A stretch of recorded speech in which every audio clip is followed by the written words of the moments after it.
शकुंतला स्वर्ग की अप्सरा मेनका और ऋषि विश्वामित्र की पुत्री थी। ऋषि विश्वामित्र की तपस्या भंग करने देवराज इंद्र ने अप्सरा मेनका को भेजा था। मेनका ने अपने रूप और यौवन से ऋषि विश्वामित्र की तपस्या भंग कर दी और दोनों के संसर्ग से शकुंतला का जन्म हुआ।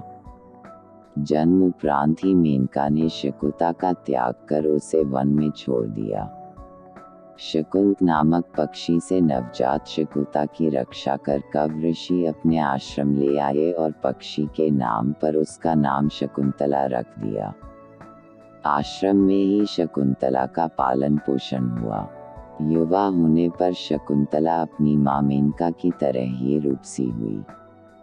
एक दिन आंखें खेलते हुए हस्तिनापुर नरेश दुष्यंत वन में आए और कव ऋषि के दर्शन की अभिलाषा में उनके आश्रम पधारे। द्वार से ही उन्होंने ऋषि को पुकारा। पुकार सुनकर शकुंतला बाहर आई। शकुंतला के रूप को देखकर राजा दुष्यंत मुग्ध हो गए। शकुंतला ने उन्हें बताया कि कव ऋषि तीर्थ यात्रा पर गए हैं। जब राजा दुष्यंत ने शकुंतला का परिचय मांगा तो शकुंतला ने बताया कि वह कव ऋषि की पुत्री है। कव ऋषि आजन्म ब्रह्मचारी थे, अतः शकुंतला का परिचय सुन राजा दुष्यंत आश्चर्य में पड़ गए। तब शकुंतला ने अपने जन्म और त्याग की कथा का वर्णन करते हुए बताया कि वह कव ऋषि की दत्तक पुत्री है। शकुंतला को देखते ही राजा दुष्यंत उस पर मोहित हो गए और उसके प्रेम में पड़ गए। इधर शकुंतला ने भी उन्हें अपना हृदय अर्पित कर दिया। इसलिए जब राजा ने उसके समक्ष विवाह प्रस्ताव रखा तो उसने स्वीकार कर लिया। वन में ही दोनों का गंधर्व विवाह हुआ।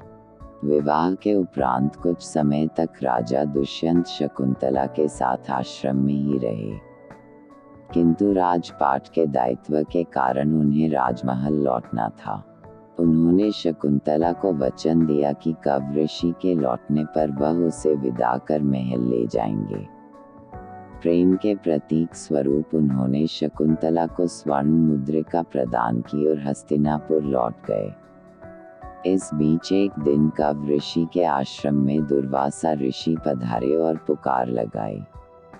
राजा दुष्यंत के विचारों में खोई शकुंतला उनकी पुकार सुन नहीं पाई, जिसे दुर्वासा ऋषि ने अपना अपमान समझ लिया और शकुंतला को श्राप दे दिया कि जिस किसी के ध्यान में लीन होकर तूने मेरा अपमान किया है वह तुझे भूल जाएगा। दुर्वासा ऋषि का श्राप सुनकर शकुंतला का ध्यान टूटा और वह अपने विचारों की दुनिया से बाहर आई। वह ऋषि के चरणों में गिर पड़ी और क्षमा याचना करने लगी। तब दुर्वासा ऋषि का हृदय द्रवित हुआ और उन्होंने कहा कि मैं अपना श्राप वापस तो नहीं ले सकता, किंतु तुम्हें ये आशीर्वाद देता हूँ कि तुम्हारे प्रेम का प्रतीक चिन्ह देखकर तुम्हारे प्रेमी को तुम्हारा पुनः स्मरण हो आएगा। समय व्यतीत हुआ और कव ऋषि तीर्थ से आश्रम लौट आए। उनके वापस आने के पूर्व ही शकुंतला गर्भवती हो चुकी थी। उसने कव ऋषि को राजा दुष्यंत और स्वयं के गंधर्व विवाह के संबंध में पूरी बात बता दी। कव ऋषि उससे बोले कि विवाहित कन्या का अपने पिता के पास रहना उचित नहीं है, उसे अपने पति के घर जाना चाहिए और उन्होंने एक शिष्य के साथ शकुंतला को राजा दुष्यंत के पास भिजवा दिया। हस्तिनापुर जाने के मार्ग में राजा दुष्यंत द्वारा शकुंतला को दी हुई स्वर्ण मुद्रिका पानी पीते हुए सरोवर में गिर पड़ी और एक मछली द्वारा निगल ली गई।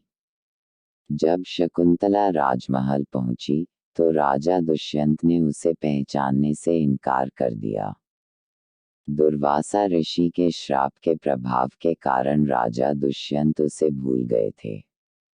उसी समय स्वर्ग से शकुंतला की माता मेनका आए और उसे अपने साथ ले गई। शकुंतला को कश्यप ऋषि के आश्रम में छोड़ वह वापस इंद्रलोक लौट गई।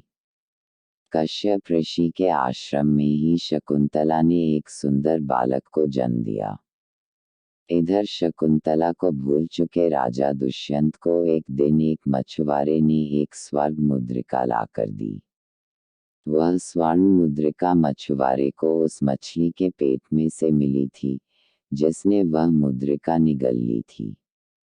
राजचिन्ह देखकर मछुआरा उसे राजा को लौटने आया था। मुद्रिका देखते ही राजा दुष्यंत की याददाश्त वापस आ गई और उन्हें शकुंतला के बारे में सब स्मरण हो गया।